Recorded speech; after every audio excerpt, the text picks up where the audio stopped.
మిత్రులారా, land clinic ఛానల్కి స్వాగతం.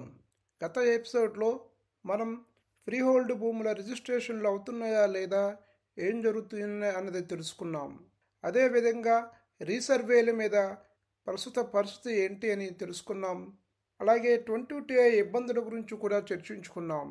మరలా అదే 3 అంశాల మీద మరొకసారి లేటెస్ట్ అప్డేట్గా ఏం జరుగుతుంది రాష్ట్ర వ్యాప్తంగా అన్న విషయాలను కూడా ఈరోజు మాట్లాడుకుందాం. ఇప్పటికే చాలామంది వీక్షకులు మా ఫ్రీ హోల్డ్ భూములకు రిజిస్ట్రేషన్ అవుతుందా లేదా అని అనేక మెసేజ్ల రూపంలో అడుగుతున్నారు. అదేవిధంగా ఈ 22TA సమస్యలకు ఎప్పుడు పరిష్కారం అవుతాయని చెప్పి ప్రశ్నిస్తున్నారు.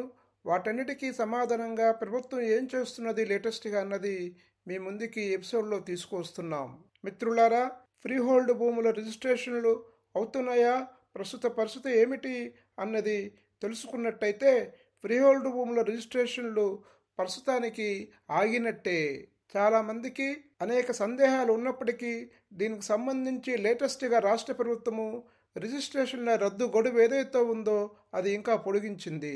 ఎందుకంటే గత ప్రభుత్వము ఫ్రీహోల్డ్ చేసిన లక్షల ఎకరాల అసైన్డ్ భూములలో నిజంగా అర్హులైన లబ్ధిదారులు ఎవరున్నారు, వాటిలోని ఫ్రీహోల్డ్ చేయడం వలన వారికి నిజంగా లబ్ధి కలిగిందా, లేదా వారిని మభ్యపెట్టి ఎవరైనా భూములు కొని లబ్ధి పొందుతున్నారా అన్న అంశాలపై కూలంకషంగా పరిశీలించే బాధ్యత జిల్లా ఇన్ఛార్జ్ మినిస్టర్లకు అప్పగించారు. జిల్లా కలెక్టర్ నుంచి జిల్లా ఇన్ఛార్జ్ మినిస్టర్లు అప్పగించడం జరిగింది.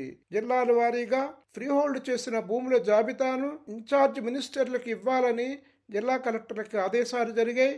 వారు ఇన్ఛార్జ్ మినిస్టర్లు జిల్లా కలెక్టర్లతో, జేసీలతో పాటు ఎమ్మెల్యేలు తదితరులతో మాట్లాడి వాస్తవాలు నిగ్గు తేలుస్తారు అని చెప్పడం జరిగింది.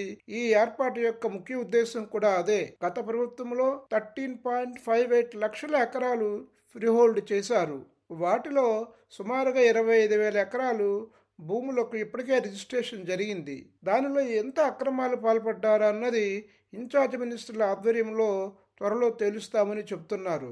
ఇది తేలినాక తదుపరి ఈ ఫ్రీహోల్డ్ భూముల రిజిస్ట్రేషన్ పై ఒక నిర్ణయం తీసుకుంటారు. అప్పటి వరకు ఈ భూముల రిజిస్ట్రేషన్ బంద్. కాబట్టి ఫ్రీహోల్డ్ భూములు సంబంధించి ప్రస్తుతానికి రిజిస్ట్రేషన్లు ఆగినట్టే. ఈ మొత్తం ఎంక్వైరీ విచారణ ఇన్ఛార్జ్ మినిస్టర్ల ఆధ్వర్యంలో జరిగిన తరువాత ఒక కొలిక్కి వచ్చినాక, దానిపై చర్యలు తీసుకున్నాక తదుపరి ఈ ఫ్రీహోల్డ్ భూముల రిజిస్ట్రేషన్ గురించి ప్రభుత్వం ఉత్తర్వులు జారీ చేస్తుందని చెప్పి ఈ సందర్భంగా తెలియజేస్తున్నాము. అదేవిధంగా రీసర్వే ప్రారంభమైంది. మన గత ఎపిసోడ్లో చెప్పుకున్నాం. ఈ రీసర్వే ఎలా జరుగుతుంది, దాంట్లో మనము ఏ రకమైన పాత్ర పోషించాలి, ఇది ఒక కీలకమైన సర్వే. ఇందులో మనం ఏమాత్రం అజాగ్రత్త వహించినా చాలా మూల్యం చెల్లించాల్సి వస్తుంది. కాబట్టి దీని గురించి కూడా ఒక మాట చెప్పుకుందాం. రీసర్వే ఇప్పటికే ప్రారంభమయ్యింది. రాష్ట్రంలో భూముల రీసర్వే గతంలో ఆగిన ప్రాంతాలలో మళ్లీ మొదలయ్యింది. ప్రతి మండలంలోనూ ఎంపిక చేసిన ఒక గ్రామంలో ప్రభుత్వ భూములు ముందు కొలుస్తున్నారు. ప్రభుత్వ భూములు కొలతలు పూర్తయినాక తదుపరి ప్రైవేటు వ్యవసాయ భూములు కొలతలు వేస్తారు. తర్వాత మిగిలిన గ్రామాల్లోనూ రీసర్వే చేపడతారు. ఈ మొత్తం ప్రక్రియను 4 నెలల్లో పూర్తి చేయాలని చెప్పి ప్రభుత్వం యొక్క ఆదేశాలు. రైతుల సమక్షంలోనే వారి ఆమోదంతోనే ఈ రీసర్వే చేసేందుకు రెవెన్యూ అధికారులు ప్రాధాన్యత ఇస్తున్నారు. గతంలో జరిగిన రీసర్వేలు జరిగిన తప్పిదాలు, ముఖ్యంగా భూముల విస్తీర్ణం తగ్గిందని, హద్దులు మార్చేశారని, అలాగే టైటిల్లో తప్పులు వచ్చాయని, పత్రాల్లో తప్పులు వచ్చాయని, పట్టాలలో తప్పులు వచ్చాయని, పట్టాదారుల పేర్లు మారిపోయాయని వచ్చిన ఇబ్బందులు ఈసారి రాకుండా జాగ్రత్తలు తీసుకుంటామని అంటున్నారు.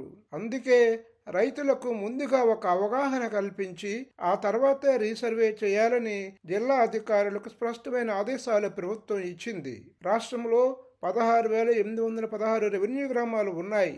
ఇప్పటికే 6,688 గ్రామాలలో రీసర్వే పూర్తయింది. మిగిలిన చోట్ల సర్వే కోసం ప్రభుత్వం చర్యలు చేపట్టింది. ఇప్పటికే ప్రతి మండలంలో కూడా ఒక గ్రామంలో సర్వే ప్రారంభమైంది. గ్రామాలలో అవగాహన కార్యక్రమాలు నిర్వహిస్తుంది. అధికారులు 200 నుంచి 250 ఎకరాలకు ఒక బ్లాకుగా విభజించారు. గ్రామాల్లోని వ్యవసాయ భూముల విస్తీర్ణాన్ని బట్టి సర్వే కోసము 3 లేదా 4 బృందాలను ఏర్పాటు చేశారు. ప్రతి గ్రామంలో ఒక సర్వేయరు, ఒక విఆర్ఓ, ఒక విఆర్ఏ ఉంటారు. రీసర్వే జరిగే గ్రామాలలో కొందరిని డెప్యుటేషన్ పై కూడా పంపుతున్నారు. వీరికి తోడుగా గ్రామ సర్వేయర్లు విఆర్ఓలతో కలిపి ఏర్పాటు చేసిన 2 మెంబర్ బృందం కూడా ఒకటి ఉంటుంది. సర్వే సమయంలో సంబంధిత భూముల యజమానులకు అందుబాటులో ఉండేలా ముందస్తు సమాచారం పంపుతారు. వారికి అనుకూలమైన తేదీలలోనే కొలతలు చేపట్టేలా చర్యలు చూస్తున్నారు. అయితే ఇది ఖచ్చితంగా జరిగేలా చూడాలి. 1-2 రోజులు చేసి తర్వాత పని ఒత్తిడి అని అది ఇది అని చెప్పి ఈ ముఖ్యమైన యాక్టివిటీని వదిలిపెడితే రీసర్వేకి చెడ్డ పేరు వస్తుంది. ఈ రీసర్వేలో రైతులు, భూ యజమానులు తప్పనిసరిగా పాల్గొనాలి. మన భూములకు సంబంధించిన యజమానుల పేర్లు, ఆ భూముల విస్తీర్ణాలు, సరిహద్దులు టాలీ అవుతున్నాయా లేదా అన్నది చెక్ చేసుకోవాల్సింది చాలా అవసరం. తేడా వస్తే మనం కంప్లైంట్ నమోదు చేసి రసీదు తీసుకోవాలి. అది పరిష్కారం అయ్యే వరకు కూడా వెంటపడాలి, మానిటర్ చేసుకోవాలి. ఇది చాలా ముఖ్యం. మరొక ముఖ్యమైన అంశము, ముఖ్యంగా సర్వేరాళ్లకు సంబంధించి ఈ సర్వేలో కొంత మార్పులు చేశారు. ప్రతి పొలానికి సర్వే రాళ్ల అవసరం లేదని అభిప్రాయంతో ప్రభుత్వం ఉంది. రాళ్లను గ్రామ సరిహద్దుల్లో మాత్రమే నాటుతామని అంటున్నారు. కాబట్టి రీసర్వేలో ప్రజలందరూ, ముఖ్యంగా భూ యజమానులందరూ కూడా ఖచ్చితంగా పాల్గొని మీ భూముల యొక్క విస్తీర్ణాలు, సరిహద్దులు, టైటిల్ పేర్లు సరిగ్గా ఎక్కేటట్టుగా చేసుకోవాలని కోరుతూ, ఇది చాలా పర్మనెంట్ రికార్డ్ తయారు చేయడంలో కీలకమైన పాత్ర పోషించే సర్వే కాబట్టి ఎక్కడ ఏమాత్రమో కూడా అశ్రద్ధ వహించకూడదని చెప్పి వీక్షకులందరి ద్వారా మరింత మందికి తెలియచేయాలని కోరుతున్నాను. మరో 3వ అంశం 22A కష్టాలు. ఈ 22A కష్టాలు ఫుల్ స్టాప్ త్వరలో పడబోతుందా? రాష్ట్ర ప్రభుత్వం చెవిని పడ్డాయా ఈ కష్టాలు అని అనుకోవలసి వస్తుంది. ఎందుకంటే ప్రతి సోమవారం నాడు అన్ని మండల కేంద్రాలలో, అన్ని జిల్లా కేంద్రాలలో కలెక్టర్ల ఆధ్వర్యంలో జరిగే గ్రీవెన్సెస్ లో ఇప్పటికీ అనేక మంది తమ 22A కష్టాలు తగ్గించమని చెప్పి ప్రాధాయపడుతూనే ఉన్నారు, తిరుగుతూనే ఉన్నారు. వారి కష్టాలకి ఎప్పటికీ కూడా ఫుల్ స్టాప్ పడలేదు. ఈ బాధలన్నీ రాష్ట్ర ప్రభుత్వానికి వివిధ రూపాలలో చేరినట్టుగా కనిపిస్తున్నాయి. రెవెన్యూ సదస్సులలో కూడా అనేక దరఖాస్తులు 22A సంబంధించి రావడం జరిగింది. అమాయకుల జరాయితీ భూములు, అధికారుల యొక్క తప్పిదారుల వలన పొరపాటుగా 22Aలో పడి వారి జీవితాలు బందీలుగా మారిపోయిన విషయాలు కోకొల్లలుగా మన కంటి ముందు కనిపిస్తున్నాయి. వాటిని ఫుల్ స్టాప్ పెట్టాలని చెప్పి రాష్ట్ర ప్రభుత్వం కూడా ఒక నిర్ణయానికి వచ్చింది. రాష్ట్ర వ్యాప్తంగా నిషిద్ధ జాబితాలో సుమారు 2 కోట్ల ఎకరాలు ఉన్నట్టుగా తెలుస్తుంది. రిజిస్ట్రేషన్ చట్టం 1908/22A నిషిద్ధ జాబితా కింద 5 కేటగిరీలలో భూములను చేర్చారు. ఈ జాబితాలో చేరిన భూములకు క్రయ విక్రయాలకు అవకాశం ఉండదు. దీనితో ఆ కుటుంబాలకు నరకమే. చాలా చోట్ల ఈ జాబితా తయారు చేయడంలో నిర్లక్ష్యం వలన, టైపింగ్ మిస్టేక్ల వలన జరాయితీ భూములు కూడా ప్రభుత్వ భూములుగా నమోదు చేసి 22Aలో చేర్చడం, వాటిని తొలగించమని కలెక్టరేట్ల చుట్టూ కాళ్లు అడిగేటట్టు తిరిగినా ఇప్పటికీ మోక్షం కాని అనేక కేసులు, అనేక మంది ఇబ్బందులు ప్రతి సోమవారం నాడు జిల్లా కలెక్టరేట్ కార్యాలయాల ముందు కనిపిస్తూనే ఉన్నాయి. ఈ కష్టాలకు కొంతవరకు ఉపశమనం కలిగించాలని ప్రభుత్వం భావించింది.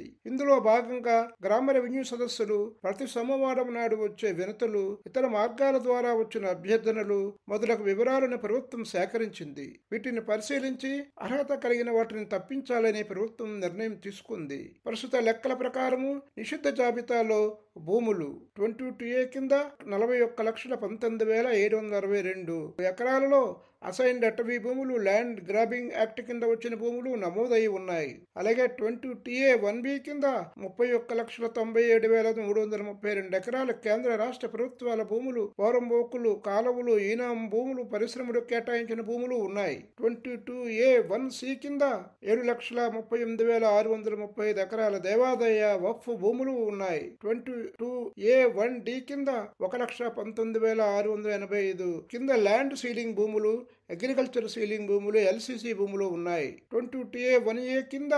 1,08,618 ఎకరాలు కోర్టు ద్వారా, ఈడీ ద్వారా అటాచ్ అయిన వివాదాస్పద భూములు ఏవైతే ఉన్నాయో వాటిని కూడా ఉన్నాయి.